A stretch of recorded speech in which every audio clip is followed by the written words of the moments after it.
Assalamualaikum warahmatullahi wabarakatuh. Para mahasiswa semester 1 D1 PVB TKJ Provinsi Jambi. Jumpa lagi dengan saya, Supriyanto SD dalam mata kuliah K3 dan Hukum Tenaga Kerjaan. Mana pada pertemuan kali ini kita akan membahas tentang Undang-Undang Nomor 13 Tahun 2003, itu lanjutan dari materi sebelumnya.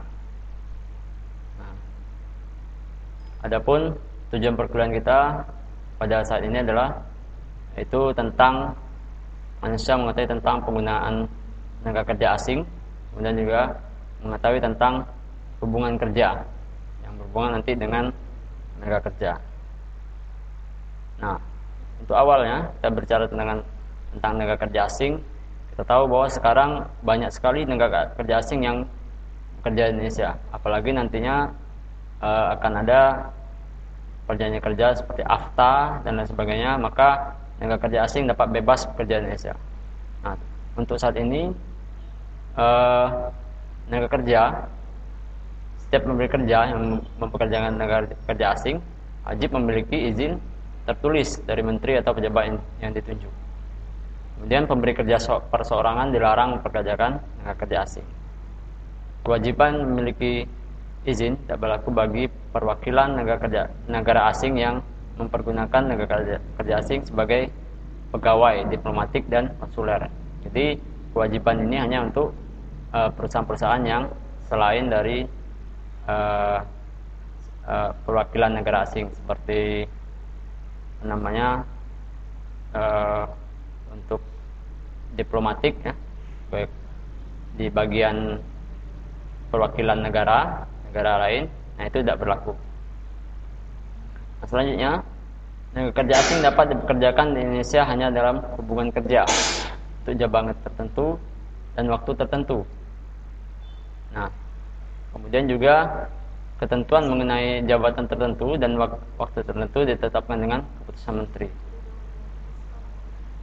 Selanjutnya, tenaga kerja asing yang masa kerjanya habis tidak dapat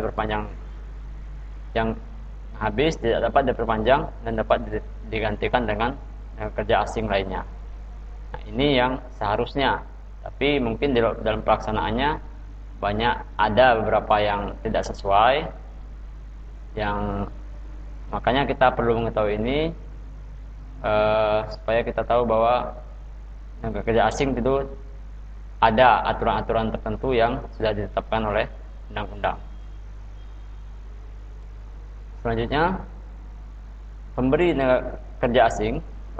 kerja yang menggunakan tenaga kerja asing harus memiliki rencana penggunaan tenaga kerja asing yang disahkan oleh menteri atau pejabat yang ditunjuk. Jadi harus ada rencananya mau diletakkan di mana nantinya. Dan juga rencana ini harus memuat antara lain tentang alasannya kenapa harus menggunakan tenaga kerja asing, apa jabatannya, kemudian jangka waktunya, dan penunjukan tenaga kerja warga negara Indonesia yang sebagai pendamping dari tenaga kerja asing yang dipekerjakan. Jadi harus ada pendamping tenaga kerja asing tersebut, karena mungkin mereka awalnya belum fasih berbahasa Indonesia, tentu harus didampingi dengan orang Indonesia agar komunikasinya lancar. Selanjutnya, pemberi tenaga kerja asing wajib menaati ketentuan mengenai jabatan dan standar kompetensi yang berlaku. Pemberi tenaga kerja asing wajib yang pertama itu menunjuk tenaga kerja warga negara Indonesia sebagai pendamping tenaga kerja asing yang dipekerjakan untuk alih teknologi dan alih keahlian dari tenaga kerja asing tersebut. Jadi bukan hanya sebagai pendamping, dia juga harus sebagai ahli teknologi. Jadi kita harus ada mengambil manfaat dari penggunaan tenaga kerja asing ini. Jangan mereka hanya bekerja di sini, kemudian mengambil uang dari Indonesia, kemudian dibawa keluar, tapi kita tidak dapat apa-apa. Nah, ini harus minimal kita harus dapat alih teknologinya. Kemudian melaksanakan pendidikan pelatihan kerja bagi tenaga kerja Indonesia yang sesuai dengan kualifikasi jabatan yang diduduki oleh tenaga kerja asing tersebut. Jadi juga harus ada alih teknologi dan juga pendidikan dan pelatihan dengan sesuai dengan jabatannya. Selanjutnya,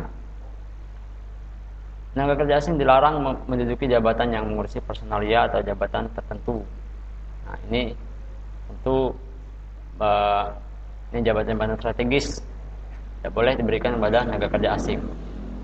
Memberi kerja wajib membayar kompensasi setiap tenaga kerja yang asing pekerjakan. Kemudian kewajiban membayar kompensasi tidak berlaku bagi instansi pemerintah atau perwakilan negara asing jabatan tertentu di lembaga pendidikan. Ini tidak berlaku, hanya berlaku di perusahaan. Nah, kemudian selanjutnya tenaga kerja asing wajib memulangkan tenaga kerja yang telah hubungan kerja yang telah berakhir. Selanjutnya ketentuan mengenai penggunaan tenaga kerja asing tersebut, pelaksanaan pendidikan dan selanjutnya diatur oleh keputusan presiden. Nah, ini yang seharusnya ada di undang-undang, tapi pelaksanaannya belum tentu seperti ini. Maka Anda sebagai tenaga kerja juga harus tahu, apabila ada pelanggaran, seharusnya ini harus dilaporkan kepada pihak yang berwenang. Jangan mereka hanya bekerja di kita, kemudian memerintah kita, ternyata mereka sudah anggap mungkin mereka sudah habis masa jabatannya atau seharusnya sudah pulang tapi masih bekerja. Nah, ini tentu sudah melanggar undang-undang. Nah, ini tentang tenaga kerja asing. Nah, selanjutnya tentang hubungan kerja. Ini berlaku untuk seluruh pekerja. Ini antara perjanjian kerja antara pengusaha dan pekerja buruh. Ini bisa terjadi secara tulis atau lisan. Nah, kemudian secara tertulis harus sesuai dengan undang-undang berlaku. Segala biaya yang diperlukan harus ini tanggung jawab dari pengusaha. Nah, ini harus diwaspadai. Jangan sampai hanya lisan saja, karena biasanya kalau lisan itu kita tidak ada pegangan. Nah, maka ini harus dilaksanakan secara tertulis atau bukan secara lisan saja. Nah, ini secara tertulis harus memuat antara lain kesepakatan kedua belah pihak, kemudian juga kemampuan kecakapan melakukan perbuatan hukum. Ini kemudian juga adanya pekerjaan yang menjanjikan, pekerjaan yang diperjanjikan tidak bertentangan dengan ketertiban umum. Dibuat perjanjian kerja yang dibuat oleh pihak yang bertentangan dengan ketentuan di atas batal demi hukum. Jadi kalau tidak berdasarkan yang disebut di atas ini bisa batal demi hukum, yang tidak berlaku. Nah, sekurang-kurangnya perjanjian kerja itu memuat antara lain harus ada nama, alamat perusahaan dan jenis perusahaannya, nama, jenis kelamin, umur, alamat kerja buruh, jabatan dan jenis pekerjaan, tempat pekerjaan, besar upah dan cara pembayarannya, syarat kerja, kemudian memulai jangka waktu berlakunya, tempat dan tanggal perjanjian yang dibuat, tanda tangan para pihak, dan artinya para pihak ini antara pekerja dan perusahaan. Ini sekurang-kurangnya yang harus ada dalam perjanjian kerja. Perjanjian kerja tidak dapat ditarik kembali atau diubah kecuali atas persetujuan para pihak. Artinya harus persetujuan dari pihak buruh dan pihak perusahaan. Perjanjian kerja dibuat untuk waktu tertentu atau untuk waktu tidak tertentu. Nah, untuk waktu tertentu ini harus ada jangka waktunya, kemudian selesai pada waktu pekerjaan tertentu. Nah, untuk waktu tertentu dibuat secara tertulis harus menggunakan bahasa Indonesia atau huruf Latin. Ini perjanjian kerja untuk waktu tertentu yang dibuat tidak tertulis ini bertentangan dengan ketentuan dinyatakan dengan perjanjian kerja yang apabila, jadi artinya kalau dia perjanjian kerja ini waktu tertentu tapi dibuat tidak tertulis bertentangan dengan ketentuan, maka dinyatakan sebagai perjanjian kerja waktu tidak tertentu. Kemudian ini juga harus dibuat dalam bahasa Indonesia dan bahasa asing. Nah, apabila ada perbedaan penafsiran, maka yang berlaku adalah yang dibuat dalam bahasa Indonesia. Nah, perjanjian kerja waktu tertentu tidak dapat mensyaratkan adanya masa percobaan. Jadi artinya ini bisa dikatakan pekerja kontrak kalau sekarang. kontrak, maka ini artinya waktu tertentu, maka tidak boleh masa percobaan. Nah, perjanjian kerja waktu tertentu hanya dibuat untuk perjanjian kerja waktu tertentu hanya dapat dibuat untuk pekerjaan tertentu yang menurut jenis dan sifat pekerjaan yang selesai waktu tertentu. Antara lain, pekerjaannya selesai yang sifatnya sementara, pekerjaan selesainya paling lama 3 tahun, yang bersifat musiman, atau yang berhubungan dengan produk baru. Nah, pekerjaan waktu tidak tertentu tidak dapat diadakan untuk pekerjaan yang sifatnya tetap. Nah, untuk pekerjaan waktu tertentu dapat diperpanjang atau diperbarui. Selanjutnya, untuk jangka waktu tertentu hanya paling lama 2 tahun dan hanya boleh diperpanjang 1 kali untuk jangka waktu paling lama 1 tahun. Jadi ini yang sering terjadi, yaitu perusahaan biasanya hanya mempekerjakan selama 2 tahun, kemudian karena mereka sudah tahu bahwa ini diperpanjang hanya boleh 1 kali, kemudian mereka memutus kontrak, kemudian kontrak baru, artinya tidak berlanjut. Yang dimaksud di perusahaan yang di undang-undang ini, yang tidak boleh itu adalah diperpanjang secara berkelanjutan.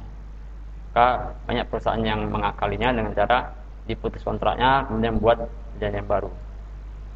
Nah, ini juga harus perpanjang kontrak, perusahaan harus 7 hari sebelumnya harus memberitahu kepada buruhnya. Nah, kemudian pembaruan hanya dalam waktu tinggal 30 hari, hanya boleh dilakukan 1 kali selama paling lama 2 tahun. Nah, perjanjian kerja waktu tidak tertentu, masa percobaannya 3 bulan, dan masa percobaan juga dilarang membayar upah di bawah upah minimum. Ini beberapa hubungan kerja berakhir apabila pekerja meninggal dunia, berakhirnya jangka waktu pekerjaan, perjanjian kerja, adanya keputusan pengadilan yang tentang hubungan industrial yang mempunyai kekuatan hukum tetap, adanya kejadian tertentu yang dicantumkan dalam perjanjian kerja. Perjanjian kerja tidak berakhir karena meninggalnya pengusaha atau beralihnya hak perusahaan. Dan juga dalam hal terjadi pengalihan perusahaan, maka hak buruh menjadi tanggung jawab pengusaha baru. Kemudian juga dalam hal pengusaha atau perusahaan meninggal, ahli waris dapat mengakhiri perjanjian kerja setelah merundingkan dengan pekerja buruh. Jadi harus berunding dulu.